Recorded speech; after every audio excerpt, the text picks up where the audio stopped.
kind of stuff. And we're right now in John chapter 10, and we're checking out Jesus when he said that he was the good shepherd. And so what does that mean? What is a good shepherd? Well, that's exactly what we're here to discuss. And so we see in John chapter 10, verse 1, it says, "Most assuredly I say to you, he who does not enter the sheepfold by the door, but climbs up some other way, the same is a thief and a robber." I'm going to jump all the way down to verse 10. So we're in John 10:10.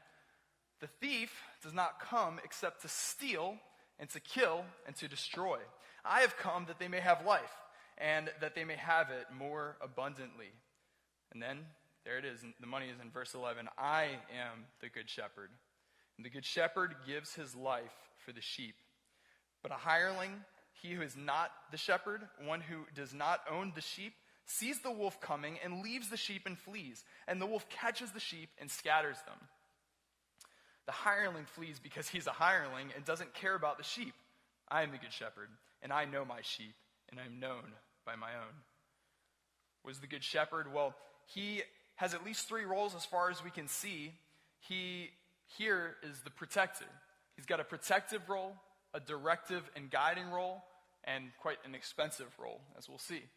Protective, what is he protecting anyone from? Well, what we find in context is that Jesus had just healed a blind man. And the people asked him before he healed him, "Hey, who made that blind man blind? Was it his mistakes or his daddy's mistakes?" And Jesus said, no, you don't understand. Like, this is a new way of thinking. This is a new idea, perhaps a new ideology, that this man suffers not because he was wrong, but he suffered so that God can use his suffering for glory. And all through this book, in fact, in every good Disney movie, and every good narrative and myth, everything that is good and worth listening to is a story of suffering turning to glory. Because it is the DNA of the Christian, it is the DNA of the gospel narrative, which is also the DNA of the idea and ideology that is and has conquered the world. And it's our faith in Jesus Christ. He suffered and was brought to glory. And everything in our life has that theme and that trend. And so here we see this suffering, and it's provoked by not this man's sin or his daddy's sin, but it was done because God could find glory in it. And then when Jesus gets contested for this, he's like, wait a minute. There's a guy that was blind and he's like seeing now. Like, why are we getting upset about this? And the Pharisees, they came after him. Who healed you? And then they're after Jesus. And it's like, why are you mad at the guy who healed the blind guy? Like, leave him alone. And so Jesus, he broke their ideology and their idea that they were so sure of, which was bad people got bad things, good people got good things, karma. And he just sort of turned that upside down and pulled that thing out by the roots. And so they couldn't understand. They were mad. And Jesus comes out and starts talking about these thieves. And I wonder who he's talking about. Well, probably the Pharisees, right? And he goes, these guys, they don't come in by the door because guess who's the door? Do you know who the door is? You learned this last week. Drew, did you do a good job? Who's the door? Jesus, okay? If you come by way of Jesus, if I was to enter your life and work on discipleship with you and we were to hang out and get coffee, I'm coming through the door of Jesus. I'm not coming to say, hey man, by the way, like I got something that can change your life. No, Jesus, no. Let me tell you something about, tell you about this new religion I'm creating. It's like, nah, that's me coming through the side door, okay? If anyone comes through that side door, they're not necessarily your friend. They're not necessarily there for Jesus. And so what he's saying is the good shepherd comes through the door. These thieves and these wolves, they come from the side. Now, did you know that wolves love sheep? I mean, they love sheep, right? They love sheep. But it's different than what a shepherd's love for sheep is. They just like lamb chops. But a shepherd loves the sheep. A thief loves sheep too, but it's for what he can get out of them, not for what can be given.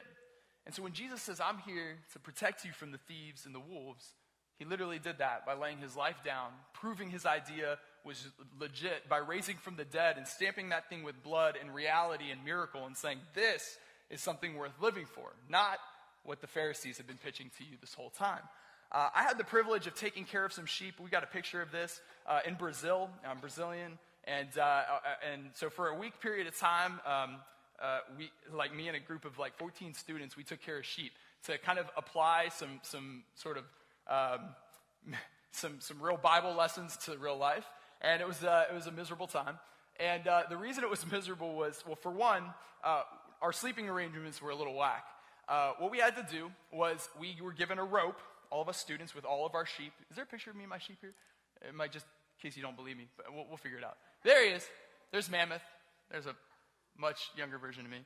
And so we've got this sheep, right? And we each got a sheep. Mine was by far the biggest. Everybody else's they could carry. Mine was like stinking big. So that's why we called it Mammoth. And we get a rope and a tarp. And it's like, that's your tent. One rope, one tarp. So we got smart. We laid the rope between two trees and then laid the tarp over the rope. And we had to sleep with the sheep in the tent. Sleep by the sheep in the tent. And so we're here trying to figure out how do you keep sheep from breaking out, or anything from breaking in for that matter. Like, in Brazil, they're actual cougars. And I'm not talking about old ladies. I'm saying like the actual, like the lion things. Those are scary too. But so they have them. It's like real life. My little brothers and I saw them growing up. They're like spooky. So these things are out there, which makes me not very confident. But anyway, we decided the best thing to do was to sleep, like laying down, my head touching the toe of the person next to me, and then we just kept doing that until we made a 14-person barricade. It was great. In fact, it was really cool because like the sheep would kind of lay next to you, which was cute until they would poop. And then you were like a half turn away from an earful of sheep nuggets. And that was never fun. There was a lot of fire ants. That was quite unfortunate. And so it wasn't really comfortable arrangements. And then it got worse because my sheep, God bless him, was by far the most rebellious and figured out by being so large that he could step on me, and then when I stood up, all the sheep would just go, right? And it wasn't just me. It would do it to anybody. Everyone would scatter. Now, the little sheep were scared to go abroad, so they would just kind of stay close. Mine knew exactly where he was going. He would gun it for this barn that we had taken him from. We have a picture of the barn. And then he'd end up the only sheep out of all 14 in this lonely barn. You see him and his big sheep butt? That's him. And he'd always end up there looking for his buddies, which were about a mile or two back where he should have been. Back. And then he's always looking for food, which there's an empty wheelbarrow. There's no grain in there. So this was like a force of habit for him. And so, okay, Sean, that's cute. What is this about? Well, we were trying to protect the sheep. And sometimes it's not so much what comes from the outside in, but it's what's coming from the inside that's trying to get out that might be the danger in when it comes to ideas and ideologies. The Pharisees were trying to push an idea, but I'll admit, even recently, I go through a lot. My wife and I, that's one of our children. We have two others who have medical condition and have a unique genetic disease, each of them. And so we accrue some medical bills, and that's fine, but I can get anxious about that. And sort of even the other day, maybe 2 days ago, right, love? We were like a little bit at each other because we were just making calls to all these medical insurance companies that had sent us thousands of dollars of bills. And in many cases, we didn't have to pay them. We have insurance. We've worked some things out, but it was just extremely exhausting and painstaking process. And it really frustrates me, to be honest. And this idea has come up within me in the last maybe 2 months. I caught myself saying this on repeat, which is like, the devil you know is better than the devil you don't know, okay? Nobody else talks about the devil. Too Christian for that? So, devil you know is better than the devil you don't know, which is basically a way of saying, stay where you are, life out there is scary, right? Which I think I got that, honestly, from just going through some unique challenges as of late. And so there's this idea of like staying hidden, staying within the sheep pen when I'm supposed to go out and still explore and discover God's will and meaningful purpose like for my life. And so I've had these kind of ideas of like, what if I branched out and kind of did something like this on the side and kind of worked out these angles and did ministry in this way? And like I keep falling back into this idea of like, well, no, better to be sort of miserable now than to be risk extra misery if I was to explore and try something new. The danger of that thinking, and maybe you're like that, but you don't use that same phrase, is let's just say you're miserable in your job now, right? How are you going to feel in 5 years? More miserable, right? And guess what you'll also be? Older, right? And we're depreciating assets. I mean, I'm 30 now. I definitely look in the mirror and I can tell you that. And it's like, there's this degree to which that we, like, as we stay within what's comfortable and don't branch out, like, do things necessarily get better? Maybe not. And maybe God's calling someone here to escape, like, this sort of sheep pen per se, and saying, hey, there's a journey for you. There were times that we had to get the sheep out of the barn, if you will, and that was important. But there were also times the sheep had to stay inside the circle because it was for safety's purpose. So I don't know what God's been talking to you about, but maybe there's a direction God's been moving you. And so for me, God has been moving me out. So only a couple weeks ago, I started at a college, Trinity University, that is here on campus, and I just started taking classes. I'm going for my psych degree, and it's like, wow, that's, kind of scary. But because I was able to eliminate that horrible idea or ideology that I think God was protecting me from, I was able to make a step in that direction. So there's a protective side of God. And not only is he protecting us from bad thinking, but he's also protecting us from nihilism, which is the idea of just hopelessness. As the world eliminates God from our schools and our social settings, and it's not okay to talk about God anymore, what we see, and maybe you've seen this in the news too, is there's just increased tribalism. Okay, so no God and not all men are created equal, then like my color versus your color, my tribe versus your tribe, Brazilians are best anyway, it doesn't matter what you are, right? Amen, preach. Okay, so, that's it. That's what we're seeing, right? My gender versus your gender, history is all a bunch of this versus that, and these people versus that people, and that's just like, not really true. I'll tell you what history was. History was people trying to eat and survive. Only now have we had enough time to think about any of this stuff, just in case you were wondering. So these ideas that like it's all tribal warfare is the dead honest result of eliminating God. But God comes in and says, no, I could stand in the gap and provide this idea of dignity and humanity for all humans. That it's okay to bleed red and it's okay to be the son and daughter of God. He says in Psalm 23, and you may know this because if you've gone to a funeral, they read it, that even if we walk through the valley of the shadow of death, we need fear no evil because God has his protective hand over us. Not only is he protective hand over us, but he also has a directive hand guiding us. And so what is that directive hand? He says, I'm the good shepherd, I know my sheep, and I'm known by my own. The shepherds in the Middle East tended to guide their sheep and still do from sort of the behind of the herd. When I had Mammoth, I stood behind him primarily because when I was in front of him, he would like sneak around and like go the other way. So by behind him, I could see what he was up to. And we had to do this activity where we'd run laps around this area, this like soccer field really.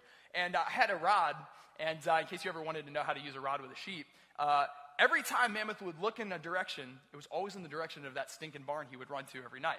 So I'd take the little stick and go, and just kind of tap him back, like, oh, okay.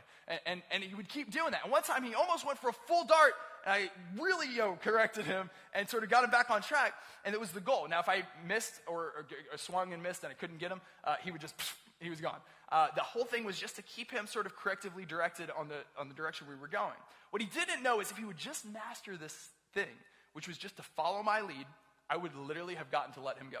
Like, the rule was that after you had trained your sheep, they could go back and be sheep. They didn't have to be, like, trained by us anymore.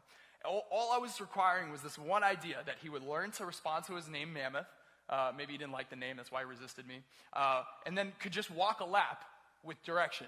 And because he wouldn't learn just these two little lessons, I had to stay with him longer.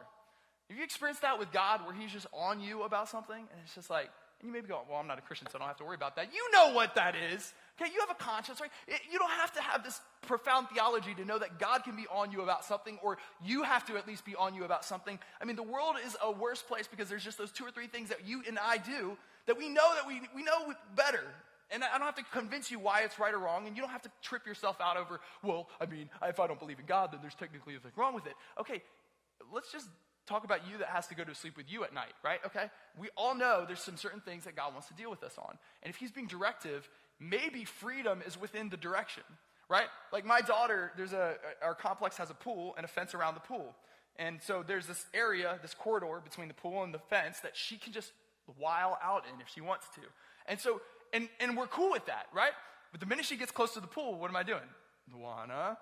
And I mean, literally, she didn't even have to look back at me. She'll like start going to the pool, and she hears Luana, and she's like, what do you think I was doing? And she's 2, right? So she's smarter than she looks. And the freedom is within her just not even messing around, because if she literally would stop messing around, I wouldn't even have to look at her. I mean, I think probably good parenting says look at the kid while they're by the pool, but I think I could literally withdraw more gaze and let her run more wild. But because she returns to the pool, knowing the danger of it, I have to keep on her and get off my back, Dad, right? Like she can't say that yet, but I know she's thinking it. So what is that? There's a directive God might be on top of you about. Just, please, like I've been talking to you about this. You need to confront this person. You need to talk to them. You need to be more honest about this. And God is on you, and I can't convince you, but he's been at it.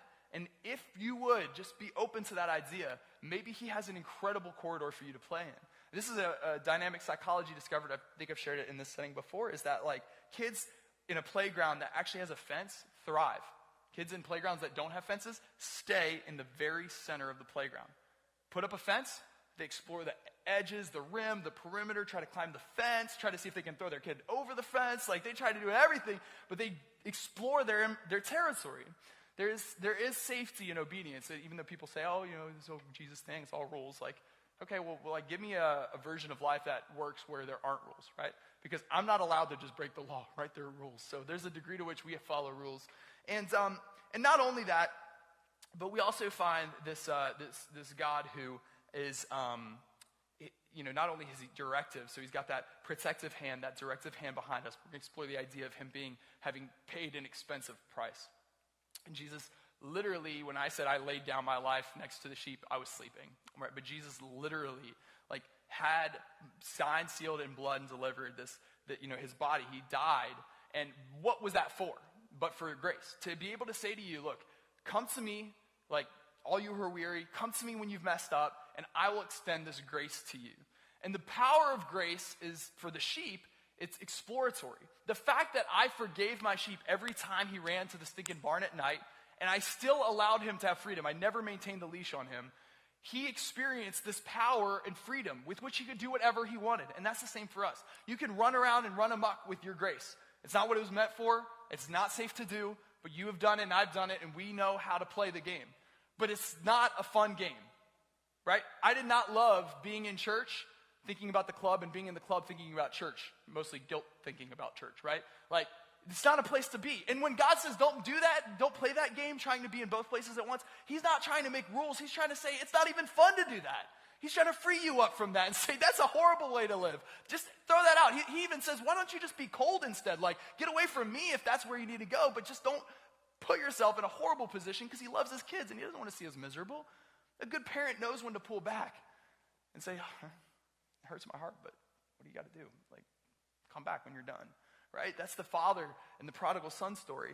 Jesus' cost was greater. His expense was tremendous. And he did that so that we would have the power of grace for exploratory purposes. And again, for the sheep, it was the power for him to be able to wander and explore and gain knowledge and expand his territory, to gather harvest from places that I didn't have all the food. He could go pasture.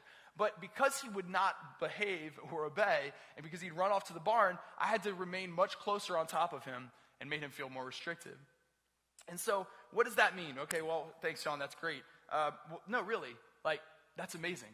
If that grace is there, and you don't have to live every day just beating yourself up over this mess you've made and this horrible thing you've done and these horrible things I've thought, we can actually just say, God, then where do you want me to go? What do you want me to do? Sometimes Christians, we get so caught up in all the mistakes we've made, and we can't get out of this idea, I'm not perfect enough. And it's whoa, that weight is off so you can run. That weight isn't off just so you can feel good about yourself in the morning and drink your cup of coffee. It's so you can run and explore. God has a pasture for someone here that you need to go out and find what God has called you to. You need to not wait 5 more years to be, maybe it's not safe. Maybe it's not safe for me to have 2 sick kids and a third one newly arrived, and to explore college and explore spending money on college and to explore possible other opportunities. That's not safe. It might not even be smart, but it's my moral obligation from God to pursue my calling and what is meaningful. That's a moral obligation. Is that fun all the time? No. Is it a risk? Absolutely. There's many more people on my plate now that I have to make sure I'm taking care of. It's not a place I like being, but it's where I am. And so with that said, what is that God is saying to you? Hey, I have somewhere outside of what you know that I need you to go. I need you out of that dingy barn, because there's nothing in there for you anyway. Because a lot of it is we think that there's still food and friends in the barn, but remember my sheep friend, he was not where he wanted to be. He realized all his friends and all his food was gone long ago. And we stay in these places that are comfortable. Maybe this is that place. And we got stuck. I love this place, by the way. I met my wife here, so I'm not saying you get out of Icon, but I'm just saying, where is that safe place for you God has been pushing you out of? Someone's on the outside here and going, okay, well, actually, I think God's trying to call me more in here. I need to be returning. And that's you? Then get out of the barn that you've been thinking is so cool, where the lights are dark and you can get away with whatever you want to do, like my sheep friend was doing, and come back into fellowship. Come here. You know where to go. You're not blind. You're not clueless. This is a place for you. And if you knew that he really was protective, He really was directive. If you would just listen, it's not that hard. I'm not even going to try to explain it to you because you know the voice. Don't fool yourself. That's all true. He'll protect you from nihilism, the feeling of hopelessness. He'll protect you from ever suffering for no reason. He said that the blind man suffered tremendously for the glory of God. My kids are not sick for no good reason. My kids have a purpose and a calling, and their genetic disease will bring God glory. How the heck is that going to happen? I don't know. I'm excited to find out. But you don't have to just be stuck. If anything, they should say that we're a little too crazy, not a little too conservative.